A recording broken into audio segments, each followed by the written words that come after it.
Saludos cordiales, queridos estudiantes de la asignatura apologética. Estaremos desarrollando durante la semana 3 una temática que es muy interesante para aquellos que son amantes de quizás una de las controversias más importantes a lo largo de la historia en este curso y que también a lo largo de la historia de la humanidad siempre ha estado presente. Estaremos estudiando hoy día en apologética una temática que nos invita a ver desde la escritura incluso cómo nosotros podemos abordar el problema más complejo que se va a generar durante también las próximas sesiones, porque esto lo estaremos viendo más de una vez, que tiene que ver con el problema de la vida de Jesús de Nazaret. ¿Y por qué digo el problema?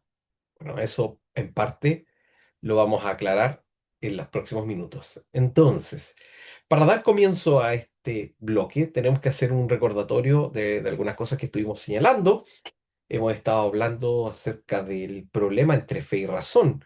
Primero como problema, después para darnos cuenta que efectivamente fe y razón son elementos que creados bajo el concepto del imago Dei, es decir, que son herencia y son parte de lo que el Señor nos ha entregado conforme a su imagen y semejanza, tal como hemos leído en el texto del Génesis.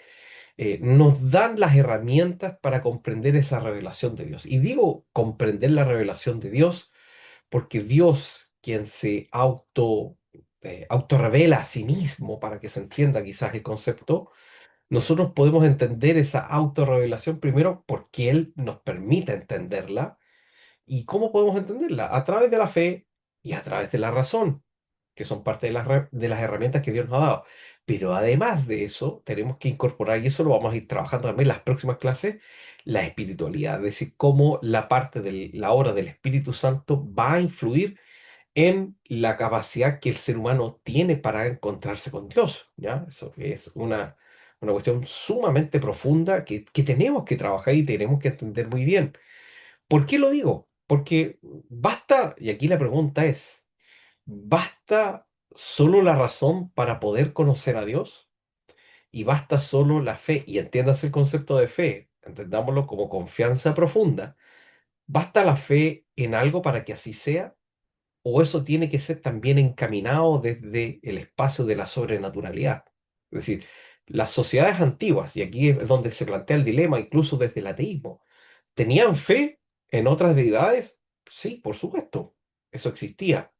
¿Razonaban en el sentido de ver esas deidades como una forma o una cosmovisión del mundo? Por supuesto. ¿Estaban en lo cierto? No. Y es ahí donde tenemos que hacer el alcance. Es decir, razonar por el hecho de ser razón no basta. Tener fe en algo solamente porque es algo no basta, sino que el Señor, y aquí es donde es interesante el diálogo, el debate, Jesucristo hace exclusivo el canal y el medio por el cual puede ser conocido.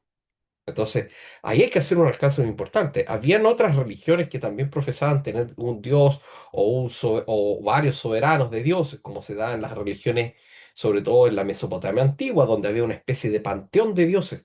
Y la gente creía en ellos, por supuesto. Había fe en esas deidades y en que éstas les iban a cuidar o a representar o que iban a responder en razón de no castigarlos a ellos, por supuesto. La cuestión es que Jesucristo, y digo Jesucristo porque va a ser el centro de todo esto, hace un cambio radical en todo lo que tiene que ver con lo que nosotros también entendemos como fe. Entonces, por supuesto, el apóstol Pablo lo explica y lo desarrolla aún más también y lo trabaja este tema, que tiene mucho que ver con una carta que yo encuentro que es de las que todo estudiante apologética debe leer, que es la carta a los Romanos y la carta a los Gálatas. ¿Ah? Y eso ustedes lo ven en uno de los cursos relacionados con las epístolas. Pero no solamente hablamos de estas dos cosas, sino que también dijimos otras cosas que son también igualmente de importantes. Dijimos que había entre fe y razón similitudes, pero también habían diferencias. ¿Similitudes en qué sentido? En que ambas buscan la verdad a través de la evidencia o de alguna forma buscan encontrar a través de algún tipo de experiencia, ya sea cognoscitiva o a través de una fe en algo en particular, esa estructura base de lo entre fe y razón, nosotros por supuesto que la podemos entender, la podemos comprender, pero también hay diferencias que son, pareciera un tanto sutiles, pero siempre están presentes ahí. Tanto razón como fe tienen distintos métodos para alcanzar esa verdad que están, o eso que se está estudiando, que se quiere conocer. El alcance que ambas tienen es totalmente, son rutas totalmente distintas, pero en algún momento sí se encuentran.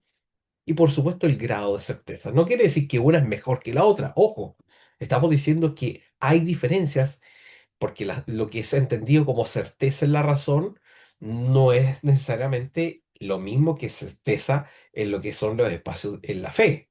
Entonces, pero ambas buscan esa certeza, por supuesto. Entonces, la pregunta que nos tenemos que hacer siempre es, ¿podemos llegar a un punto en común, un punto de acuerdo, que sería lo que nos dirían apologistas como John Lennox, Ian Barbour o John Polkinghorne, que son autores que ustedes también les recomiendo que los conozcan, los investiguen, sobre todo, o William Lane Craig, que es un apologista reconocido internacionalmente. Entonces, estos elementos que nosotros vemos entre fe y razón son elementos que en el mundo incluso de la sociedad que no creen o grupos donde se evidencia claramente el problema de la existencia de Dios o la existencia de que Jesús es Dios, etcétera. Normalmente este tema brota, aparece. Entonces la pregunta que nos tenemos que hacer es ¿cómo podemos abordar estas temáticas? ¿Ya? Nosotros entendemos que si bien la fe es una confianza profunda y una convicción en algo, pero no es cualquier cosa. Entonces, ¿por qué a Dios, al Dios cristiano, a Jesús, no lo podemos mezclar de la misma manera que se da con el concepto de las deidades en otro tipo de religiones o en otro tipo de elementos que uno podría decir, bueno, Dios podría ser un Dios más entre los tantos relatos que hay. Esa podría ser la tentación. El problema está, y es aquí un poco lo que trata la clase de hoy también, que nos va a aparecer un cambio en toda la redacción y también la comprensión de estos temas que estamos trabajando. Es el problema de la figura de Jesús de Nazaret. Problema para algunos, bendición también para otros. Entonces, te invito a que sigas viendo la clase. ¿Qué es lo que ocurre con lo que vamos a ver hoy día? Y ahí un poco les quiero presentar las fuentes cristianas y no bíblicas que atestiguan un poco la existencia histórica de Jesús. Pero esto lo vamos a abordar en más de una sesión. Entonces, tienes que estar viendo que este objetivo lo vamos a extender quizás también a la clase siguiente. ¿Por qué tenemos que hablar un poco acerca de las fuentes? Porque efectivamente, el gran problema con los grandes mitos que existen respecto al origen de las cosas, al origen de la vida, a la misma realidad, como por ejemplo la famosa epopeya de Gilgamesh, que en el fondo también relata hay un relato de un diluvio, pero siempre estas epopeyas o estos textos, que incluso algunos son mucho más antiguos de lo que nosotros pensamos, carecen de un factor que es fundamental, que es el problema de la situación histórica. Es decir, si yo menciono a Gilgamesh o incluso hablo de otras deidades, sobre todo pensando en las religiones mesopotámicas, ¿dónde sitúo o dónde puedo encontrar evidencia de esa deidad o incluso cómo puedo situar a esa deidad en la historia en algún momento? Incluso podríamos pensar en Roma con el relato de Rómulo y Remo. Entonces, ¿dónde está ese encuentro con la realidad? Y quizás para poder abordar este problema, y digo problema entre comillas, pero va a ser más que problema para nosotros una invitación a la reflexión, es que vamos a tener que situarnos en el caso de la figura de Jesús de Nazaret. ¿Por qué la figura de Jesús de Nazaret? Uno podría hacerse la pregunta, ¿por qué no partimos con el Génesis? ¿O por qué no comenzamos con algunos textos, no sé, históricos dentro de lo que es la Biblia? Podría ser uno de los inicios dentro de nuestra búsqueda, porque lo que nosotros queremos entender un poco, y es también esta decisión tiene que ver con una cuestión más pedagógica, es si yo deseo, si yo deseo abordar el problema de la verdad, ya que lo vamos a abordar durante esta sesión. Y yo quisiera decir que la Biblia no solamente es un libro único por los elementos que ya hemos mencionado, que ustedes también han estudiado en otros cursos, pero si yo fuese una persona que no cree y estoy buscando la verdad y la quisiese buscar en alguna parte, ¿Dónde podría comenzar? ¿Dónde estaría el inicio de esa búsqueda para saber qué es la verdad? ¿O qué es lo que es verdaderamente correcto? Entonces, nosotros nos vemos tentados siempre a considerar que la verdad se debe buscar a través de instrumentos que puedan medir, puedan ser confiables, etcétera. Pero nos damos cuenta que la verdad es un concepto mucho más complejo, es un concepto que incluso desde los valores puede tener una respuesta muy distinta, desde la ética, desde incluso el concepto de la filosofía. Entonces, ¿qué es la verdad? Es una pregunta que nosotros debiéramos plantear, incluso se plantea dentro de ciertos sectores donde se duda acerca de la existencia de Dios, porque la pregunta es, ¿qué es entonces lo cierto? ¿Podemos rechazar a priori la idea de Dios dentro de la historia, por ejemplo, o, o rechazar a Dios solamente porque parece ser una especie de mito que cualquiera que lo lee y le presta atención se va a dar cuenta que es charlatanería, por ejemplo. Bueno, esas cuestiones que nacen en el mundo de los no creyentes son preguntas que nosotros nos vamos a ver de alguna manera involucrados a tener que resolverlas en algún momento de nuestra vida y de nuestra fe. Entonces, aquí entra uno de los problemas más complejos incluso para el mundo que no cree, que es el dilema de Jesús. ¿Ya? Y aquí la pregunta que nos tendríamos que hacer es, ¿por qué Jesús? ¿Ah? ¿Qué tiene? Nosotros sabemos, por supuesto, como creyentes, y tenemos una posición clara respecto al Dios revelado que nos ha salido al encuentro y que por medio de la fe podemos recibirle. Pero, como bien dice ahí el texto, ya hemos definido la necesidad de establecer este dilema central para hacer ¿qué? Un buen ejercicio apologético. ¿Y qué quiero decir con esto? ¿Ah? Porque lo que estamos buscando es construir un punto de partida. Es decir, si yo fuese una persona no creyente, y aquí es donde viene la reflexión para ustedes también, ¿qué es lo primero que yo debería buscar? ¿Qué es lo primero que yo debería intentar hacer para poder buscar esa verdad? Bueno, el ejercicio más simple es quiénes son los que hablan acerca de este concepto de verdad y cómo lo trabajan. Entonces, ese punto de partida comienza con el siguiente dilema: Jesús de Nazaret y sus afirmaciones. ¿Por qué la figura de Jesús de Nazaret?